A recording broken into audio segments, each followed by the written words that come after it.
భారతీయ హిందూ సాంప్రదాయ పండగలన్నీ తిథులతోనూ, నక్షత్రాతోనూ ముడిపడి ఉంటాయి. కొన్ని పండగలకు తిథులు, మరికొన్ని పండగలకు నక్షత్రాలు ప్రధానమవుతాయి. ఈ పద్ధతిలో ప్రతి నెల చాంద్రమాసము ప్రకారం కృష్ణపక్షమిలోని ప్రదోష వ్యాప్తిగల చతుర్దశి తిథిని మాసశివరాత్రి అంటారు.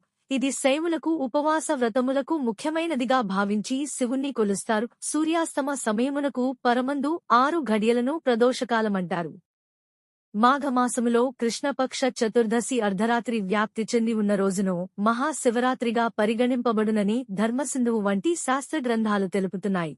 అమావాస్యకు ముందు వచ్చే కృష్ణపక్ష చతుర్దశినాడే శివరాత్రి జరుపుకోవాలని శాస్త్ర నిర్ణయము. సంక్రాంతి పండగ తర్వాత వచ్చే పండగలలో ముఖ్యమైనది మహాశివరాత్రి. అన్ని పండగలు పగటి పూట జరుపుకుంటే ఈ పండగ మాత్రం రాత్రిపూట జరుపుకుంటాము. మహాశివరాత్రి రోజున అర్ధరాత్రి 12 గంటలకు జ్యోతి స్వరూపుడైన శివుడు లింగ రూపంలో దర్శనమిచ్చే పవిత్ర పర్వదిన కాలం. శివరాత్రి రోజు పగలంతా ఉపవాసం ఉండి మనస్సును దైవ చింతన గావిస్తూ రాత్రి సమయంలో శివుడి అనుగ్రహం కొరకు నిద్రపోకుండా జాగరణ తో మేలుకుని భక్తి శ్రద్ధలతో అభిషేకాలు, పూజలు, భజనలు చేస్తారు. అందుచేత శివరాత్రిగా పిలవబడుతుంది. ఇది హిందువులకు ముఖ్యంగా శైవులకు అత్యంత పుణ్యప్రదమైన రోజు. మహాశివరాత్రిని హిందువులు ఎంతో గొప్ప పర్వదినంగా జరుపుకుని శివుణ్ణి కొలిచి తరిస్తారు. మహాశివరాత్రి రోజు ముఖ్యంగా పాటించవలసినవి 3 ఉన్నాయి. 1. ఉపవాసం ఉండటం. 2. రాత్రి జాగరణ చేయడం. 3. శివనామ స్మరణతో అభిషేకాలు చేయడం.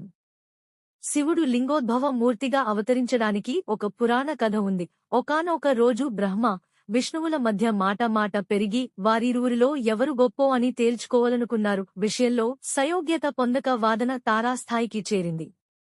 ఇద్దరిలో ఎవరూ తగ్గలేదు. ఇదంతా చూస్తున్న శివుడు వారికి తన శక్తిని చూపించాలని మాఘ మాస చతుర్దశి తిథి రోజు ఇద్దరికీ మధ్య జ్యోతిర్లింగ రూపం దాల్చాడు. బ్రహ్మ, విష్ణువులు లింగాకారంలో ఉన్న ఆ శివుని యొక్క ఆది అంతం తెలుసుకోవాలని విష్ణువు వరాహ రూపం ధరించి లింగాకారంలో ఉన్న శివలింగ అడుగు భాగాన్ని వెతుకుతూ వెళ్లాడు. మరోవైపు బ్రహ్మ తన హంస వాహనమెక్కి ఆకాశమంతా తిరగడం ప్రారంభించాడు.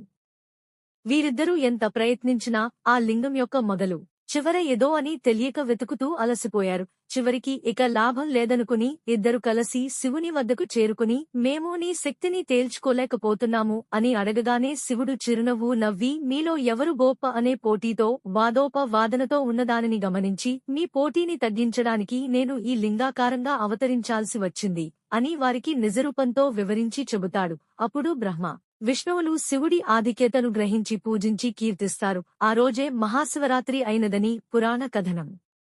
శివరాత్రి నాడు చేయవలసిన శాస్త్ర విధులు. మహాశివరాత్రి రోజు బ్రహ్మీ ముహూర్తంలో నిద్రలేచి ఇల్లాంత శుభ్రపరుచుకుని శుచిగా తలస్నానం చేసి పూజాగదిని శుభ్రం చేసుకోవాలి. గుమ్మాలకు తోరణాలు కట్టుకోవాలి. పూజగదిలో ముగ్గులు వేసుకుని రకరకాల పూలతో అలంకరించుకోవాలి.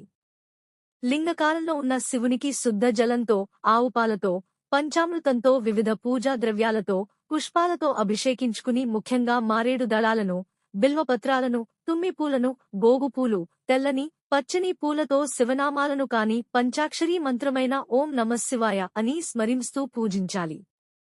తాంబూలం, చిలకడ దుంప, రత్నపూరి గడ్డ, అరటి పండు, జామపండు, ఖర్జరపండును సమర్పించి పూజ చేస్తున్న సమయంలో నిష్ఠతో శివ అష్టోత్తరం పంచాక్షరీ మంత్రాన్ని పఠించాలి. ప్రాత కాలం నుండి ఉదయం 9 గంటల లోపు అభిషేకాలు చేసే పూజకు ఉత్తమ ఫలితాలు ఉంటాయి.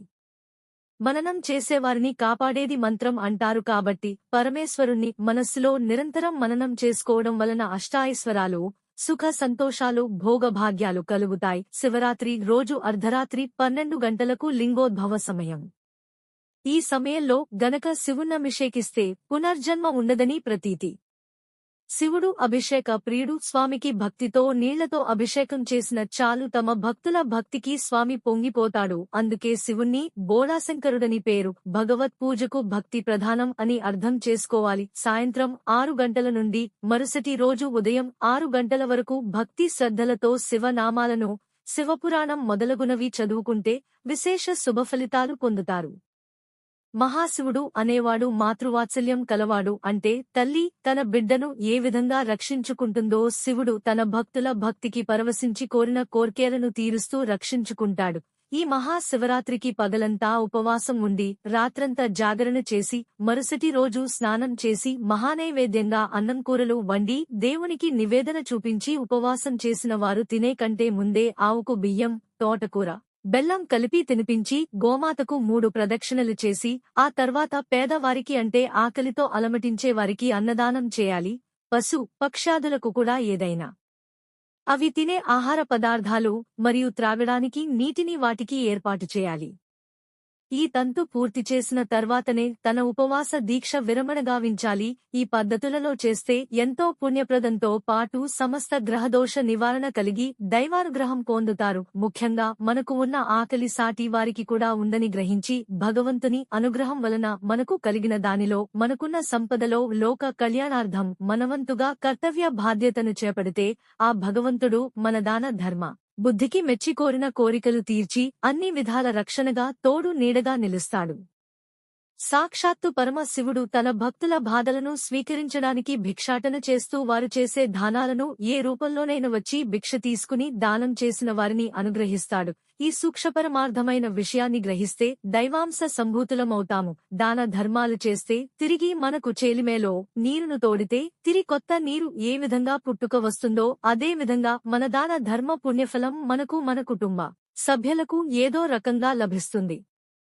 ముఖ్యంగా మీ ప్రాంతాలలో శివాలయాల్లో ఏ రోజు మహాశివరాత్రి పర్వదిన వేడుకలు చేస్తారో ఆ రోజే ఆయా ప్రాంత ఆచారాల ప్రకారం శివరాత్రి జరుపుకోవడం ఉత్తమం. ముఖ్యంగా తెలుగు రాష్ట్రాలలో శ్రీరామ నవమిని భద్రాచల దేవాలయంలో ఏ రోజున నిర్వహిస్తారో అదే రోజు రాష్ట్రమంతటా శ్రీరామ నవమి వేడుకలు చేసుకోవడం, అలాగే మహాశివరాత్రి విషయంలో శ్రీశైలంలో ఏ రోజు నిర్వహిస్తారో ఆ రోజే ప్రజలందరూ శివరాత్రి ఉత్సవాలు జరుపుకోవడం అనేది తరతరాలుగా సాంప్రదాయంగా వస్తున్న ఆచారం కాబట్టి ఇది గమనించి వ్యవహరించుకోవడం ఉత్తమం. భగవంతునికి భక్తి ప్రధానం న విషయాన్ని దృష్టిలో పెట్టుకుని పరిసర ప్రాంత శివాలయాలను అనుసరించడం సర్వోత్తమం. జై శ్రీమన్నారాయణ.